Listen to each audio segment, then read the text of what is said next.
பாரதம் என் உதிரம் தானடி. நேற்று நீட் தேர்வு நடந்து முடிந்திருக்கிறது.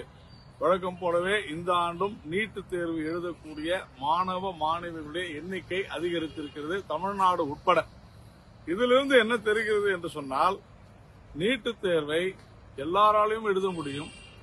நீட் தேர்வினால் சாதாரண மாணவ மாணவிகள் கூட, அதாவது கிராமப்புறங்களில் இருக்கக்கூடிய ஏழை மக்கள் கூட, ஏழை மாணவ மாணவிகள் கூட மருத்துவ படிப்புக்கு தகுதி பெறக்கூடிய ஒரு முக்கியமான தேர்வு நீட் என்பது இதன் மூலம் விளங்குகிறது. ஆனால் இங்கு இருக்கக்கூடிய சில அரசியல் கட்சிகள், இங்கு இருக்கக்கூடிய சில அரசியல்வாதிகள், குறிப்பாக சொல்லணும்னா பல ஊடகங்கள், அதிலும் குறிப்பாக சன் நியூஸ் என்கின்ற ஒரு தொலைக்காட்சியினை, அவர்களுடைய செய்திகளை நான் நேற்று பார்க்க நேர்ந்தது.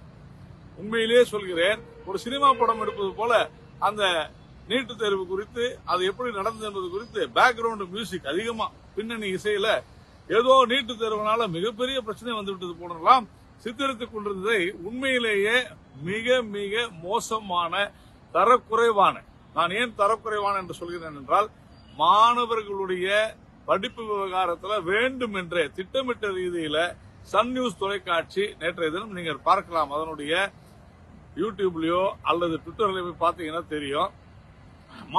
ஒரு மாணவி பட்டன் போட்டு வந்தாங்க, நிறைய பட்டன் இருந்துச்சு, அதை எடுத்தார்கள் என்று சொன்னால், அப்படி அணியக்கூடாது என்று விதி இருக்கிறது.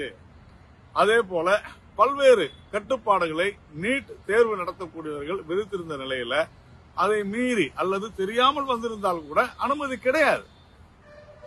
ஒரு முக்கியமான செய்தியில ஏதோ ஒரு சில பெற்றோர்கள் நீட்டு தேர்வு எழுத வந்த இடத்துல இருந்து வெளியே போய் ஏடிஎம்ல போய் இருந்தாங்க, அவ்வளவு கஷ்டப்பட்டாங்க போட்டாங்க. எந்த பள்ளியில எந்த தேர்வு நடக்கிற இடத்துல பெற்றோர்களுக்கு அனுமதி இருக்கிறது?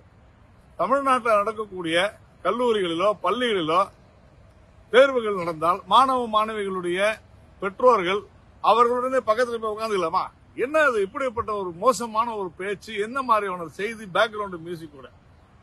நாங்கள் ஆட்சிக்கு வந்தால் ஒரே கையெழுத்துல நீட்டு தேர்வு ரத்து செய்வோம்னு உதயநிதி ஸ்டாலின் சொன்னாரா இல்லையா? என்ன ஆச்சு? அப்போ சன் நியூஸ் என்ன சொல்லிருக்கணும்? இப்படி செய்ய தவறியது இந்த திமுக அப்படின்னு சொல்லிருக்கணுமா வேண்டாமா? ஆனால் அதையெல்லாம் சொல்லாமல் தொடர்ந்து இன்னொரு மிகப்பெரியது, பல நூற்றுக்கணக்கான பெற்றோர்கள் போய் ஒரு கிறிஸ்துவ தேவாலயத்தில் அமர்ந்திருந்தாங்க அப்படின்னு. யார் அவங்களை கோவிலுக்கு போவானான்னு சொன்னாங்க? ஆனால் எப்படி பாருங்க, இது நீட்டையும் இந்த மதவாதத்தையும் எப்படி புகுத்துது சன் டிவின்றத நம்ம பார்க்கணும், சன் நியூஸ். சரி, பெற்றோர்கள் ஏன் போகணும்? பெற்றோர்கள் போனாங்க, நாங்க பெற்றோர்கள் ஏன் போனோம்? நீட்டு தேர்வு எழுத வந்த பெற்றோர்கள் எல்லாம் வெயிட் பண்ணிட்டு இருந்தாங்க. ஏன் பெற்றோர்கள் போனாங்க? மாணவிகளுக்கு தமிழ்நாட்டில் பாதுகாப்பு இல்லைன்றனால போயிருப்பாங்களோ? எதற்காக மாணவிகளுக்கு பெற்றோர்கள் துணையாக செல்ல வேண்டும்?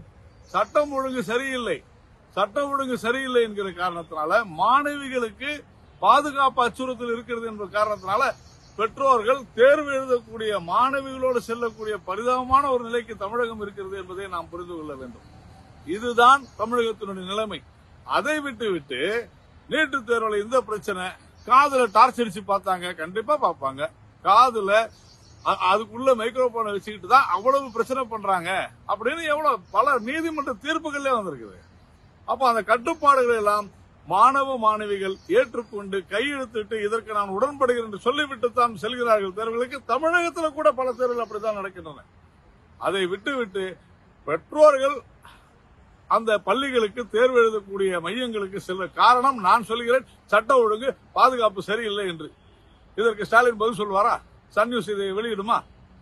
என்ன மாதிரியான ஒரு மோசமான, ஒரு தவறான ஒரு நடவடிக்கையில இந்த ஊடகங்கள் இறங்குவது வன்மையா கண்டிக்கத்தக்கது. கம்யூனிஸ்டுகள், ஐயோ நீட்டு தேர்வு இது மாதிரி நடக்குது, அநியாயம் பண்றாங்க, இதே நீ அங்க போய் பாரு. கேரளாவில் இந்த கம்யூனிஸ்டுகள் நீட்டு தேர்வு வேணான்னு போய் சொல்லுங்க, அவரு பினராயி விஜயனை இவங்களை துரத்தி அமைச்சிருவார். அப்படிப்பட்ட இரட்டை நிலைப்பாடு கொண்ட, இரட்டை நாக்கு கொண்டவர்கள் நீட்டு தேர்வு குறித்து பேசிக்கொள்வார். மாணவர்களை நீங்கள் என்கரேஜ் செய்யணும்.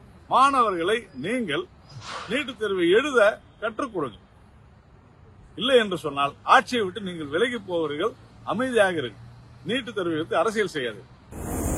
மேலும் இது போன்ற வீடியோக்களை காண தேசியவாத நியூஸ் யூடியூப் சேனலை சப்ஸ்கிரைப் செய்யுங்கள்.